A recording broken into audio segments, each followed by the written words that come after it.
have a different take on all this now. Former CIA Director Robert Gates offered students at DePauw University some ideas on how to slow the spread of terrorism aimed at Americans. And some of the ideas Gates talked about had nothing to do with dropping more bombs. News 8's Kohr Harlan's in our newsroom now with more on this. Kohr? Well, Debbie and Mike, Robert Gates sounded some of the same themes that were touched on by British Prime Minister John Major when he spoke at DePauw last month. The idea is pretty simple. Many people living in the Middle East lack education, they lack decent living standards, and it is in part this impoverished day-to-day living that makes more people of the Middle East resent technologically advanced economies of the West. We welcome rapid, even revolutionary change. For them, it is profoundly disturbing and even desperately dangerous to an ancient way of life. Robert Gates told students at DePauw there is growing resentment of America among many people in the populous nations of the Middle East. Gates says strong military and economic power of the West have created the quiet seeds of discontentment with America among many everyday people of the Arab world.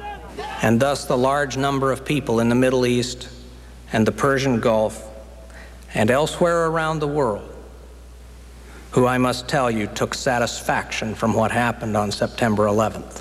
Gates also took to task political leaders, both in the White House and in Congress in the 1990s, for largely ignoring homeland security. Before September 11th, there was no homeland defense of the United States. No organization, no structure, no programs on the domestic side of the government to deal with threats to domestic security. We are starting from scratch. Gary Geipel of the Hudson Institute, a former employee of the CIA and consultant to Wish TV, says rebuilding the CIA intelligence gathering capability will require a change in culture within the agency itself. The burden really is on the CIA itself to change the incentives and the culture within the organization to reward the kinds of activities and the kinds of information gathering that we need.